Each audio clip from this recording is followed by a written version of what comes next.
Welcome back to the Bank Pension Updation series. Today we're getting stuck into the weeds on something quite contentious, the Ex-Gratia concession by IBA in 2024 to bank retirees. The IBA Ex-Gratia pacification and lack of pension updation are affecting hundreds of thousands of pensioners. It's complex, but honestly, it's a huge deal for these multitude of retirees.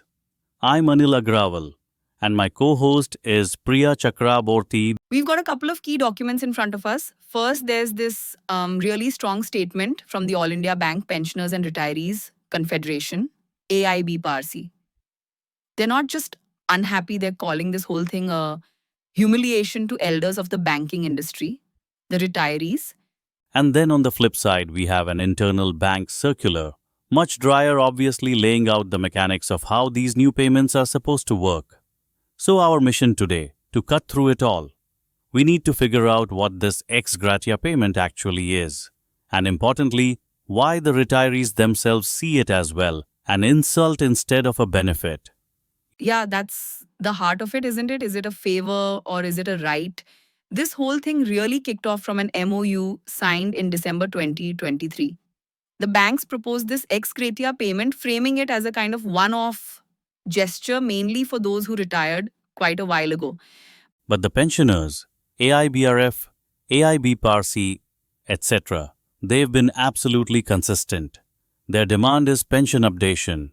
They believe it's something they're legally entitled to already.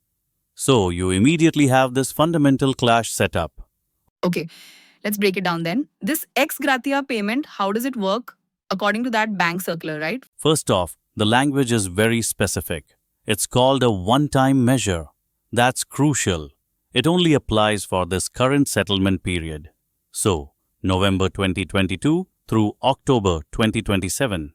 It is paid monthly, and yes, it's an extra payment on top of the normal pension or family pension someone's already getting. Okay, extra money sounds good so far. But here's the catch. It's a big one. The circular states very clearly the ex-gratia amount shall not attract any other allowances. Most importantly, no dearness allowance or dearness relief or updation. So no inflation adjustment. Exactly. It's a fixed amount. The day it's calculated, its real value starts eroding because of inflation. It's frozen in time essentially. Just like retirees' current pension, which has been eaten away by years of pension payments, decoupled from the rising cost of living and year-on-year inflation. Right. So who actually gets this frozen payment? It's only for those who were already pensioners or family pensioners on or before October 31st, 2022. It seems targeted at that specific group, the ones with, let's say, the longest standing grievances about inflation-ravaged pensions. Okay. And the calculation itself looks, well, frankly, a bit baffling. There's this factor ranging from 0.17 all the way down to 0.02, based on when someone retired. Why such a huge difference? A factor of 0.1 versus 0.02. The huge spread is, it's strategic. You could say the oldest retirees, the ones from, say, 1986 to 1992, they got that higher 0.17 factor.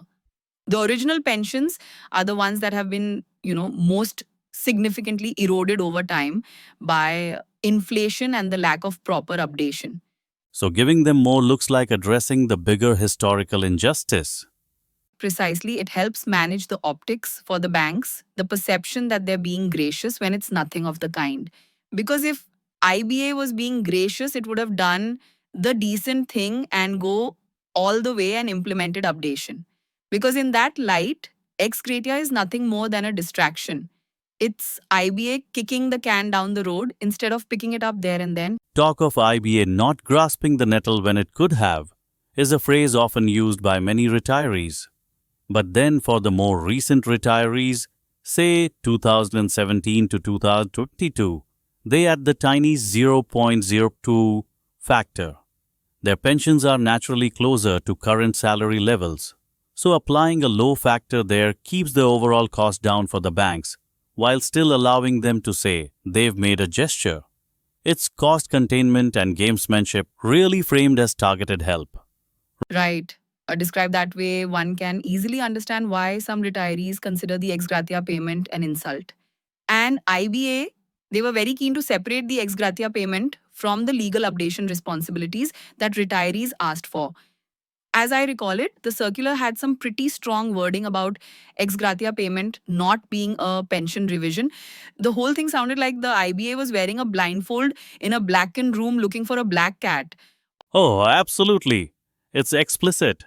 The document insists the payment must in no way under any circumstances be construed as a revision of pension entitlement.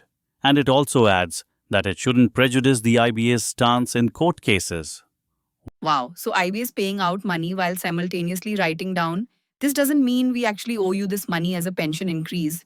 In other words, IBA's position was like saying a cow in a maze is free to go anywhere it likes as long as it stays inside the maze. That sums it up perfectly. IBA want the positive PR and optics of the payment, but without admitting any underlying legal obligation for ongoing proper pension updation. It really highlights the core conflict. Okay, let's switch gears a bit. The settlement basically split retirees into two camps. What about the folks who retired after this key date? So that's November 1st, 2022. They don't get ex gratia, right? Correct. They're handled differently. Their pensions fall under the revised Regulation 51 of the Bank Employees Pension Regulation or BEPR. There's a specific calculation detail for those who are retired right at the beginning of this period between November 4th, 2022 and August 30th, 2023. Right? Because their pension is based on the average of the last 10 months of pay, and part of that period was before the new settlement kicked in. Well, they had to figure out how to handle that. How did they solve that? They use a hypothetical calculation for the months before November 1st, 2022. They notionally add in dearness allowance at a rate of 30.38% and treat that combined figure as pay for calculating the pension. Okay, 30.38%. Is that just an arbitrary number or tied to something specific? It's the agreed rate to sort of bridge the old dearness allowance structure with the new pay scales for pension purposes during that transition period.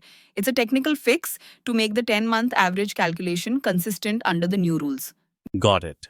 And for this group, the post-November 2022 retirees, their future inflation protection, the dearness relief, that formula changed too.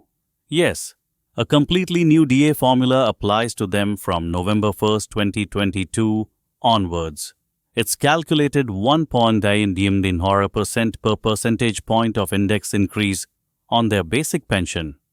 So percentage point? Right? And the trigger for this is every time the quarterly average of the All India Consumer Price Index using the 2016 base year goes up or down by 123.03 points. 123.03 points. That sounds very specific. Can you simplify that? What does that mean compared to maybe how it worked before in terms of how often they might see an adjustment? Think of 123 points as the threshold. Inflation has to move by that much based on the official quarterly CPI figures before they get that 1% adjustment to their DR. It's a new calculation method. And the critical implication, as AIBPARC points out very forcefully, is that now you have two different DR calculation systems running side by side depending entirely on whether you retired before or after November 1st, 2022, which creates a whole new disparity. Okay, that sets the stage perfectly for Section 3. This is where AIBPARC really digs in. Why call ex-gratia a humiliation? I mean, it's extra money, isn't it? What's the deep objection? It's philosophical, legal, and about dignity. Fundamentally, the term ex gratia itself is the first hurdle. It means out of grace, something given voluntarily as a favor, not because it's owed. So, accepting it feels like accepting charity instead of claiming a right? Exactly. AIBPARC sees it as the banks trying to buy their way out of a legal obligation with a limited voluntary payment. They feel it undermines their entire argument built over decades, that pension updation is mandatory. And what is that mandatory right they're pointing to? Where does that come from? They point directly to the Rulebook Regulation 35.11. Appendix 1. 1. With the Bank Employees Pension Regulation 1995, they stress that this wasn't just agreed upon. It was amended and formally gazetted by the Government of India, GOI, meaning published as law back in 2003. According to AIBPARC, that regulation already requires pension updation as part of every wage settlement. So their stance is the law is already there, just implement it. Pretty much. They say the Indian Banks Association, IBA, and the unions just needed to agree on the formula for updation and announce it, similar to what they claim happened at the Reserve Bank of India in NABARD.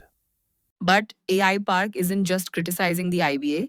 They're also accusing the main unions, the UFBU constituents who mostly represent current employees. Well, the words they use are clear: cruel game and naked complicity. That's incredibly strong language against a fellow union body. It really is. It points to a deep mistrust, a feeling that the interests of current workers might have been prioritized over those of retirees in the negotiations.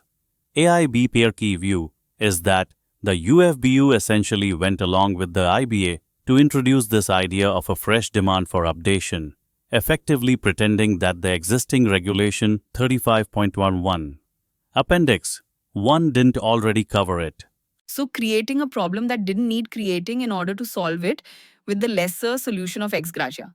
That's precisely how AIBPARC portrays it, very much like an arsonist turning up at the scene of their crime, trying to put out a raging fire with a bucket of water. They believe the unions helped the banks replace a statutory right with this voluntary limited payment. Now the banks often say, look, our hands are tied. This whole updation issue is currently before the Supreme Court. It's sub judice. How does AIBPARC respond to that specific defense?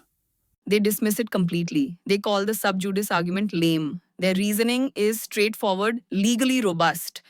Parties in litigation can always reach a settlement outside of court.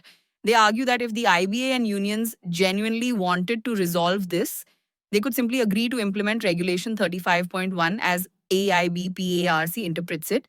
Doing so, they say, would automatically render the Supreme Court petitions inferior, basically irrelevant because the core issue would be resolved.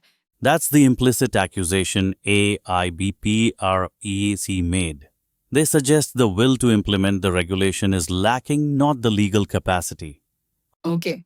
Moving beyond the legal principles in the fight over wording, what are the specific practical ways this settlement creates unfairness according to IBPARC? What are the actual new discriminations? So the argument is the banks are choosing to fight this in court rather than settle based on the existing regulations or doing the right thing by bank retirees. They highlight two main ones. First, remember that new dearness relief formula we talked about. The one based on the 12303 point index change for the post-November 2022 retirees only.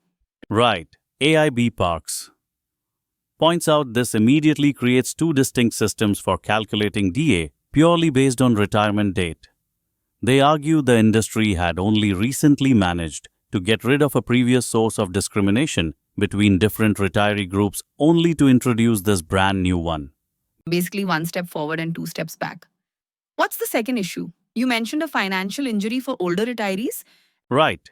AIBPARC claims when the banks calculated the amount of one-time ex-gratia payment for this group, they based it on the old lower basic pension figures before the 100% DA neutralization was fully factored in notionally for this purpose.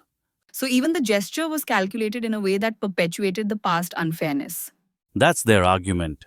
It allows the financial and emotional injury, as they put it, to continue, to persist.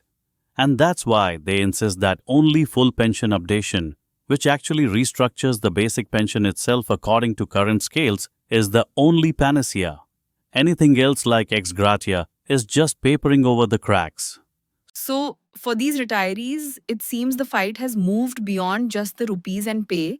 It's about forcing an acknowledgement of a right, not just accepting a limited payment designed to avoid that very acknowledgement.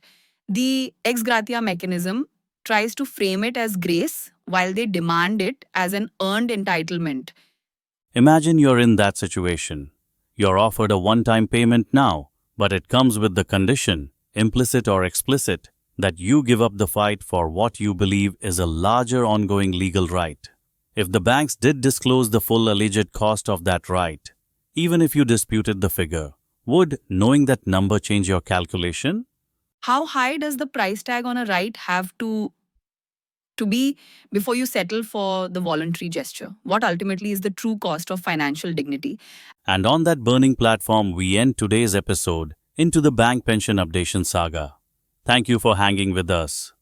Thanks, Anil, and same to our listeners. If you liked this episode, please share, like, and subscribe. Subscription is free and it helps us notify you when new episodes drop.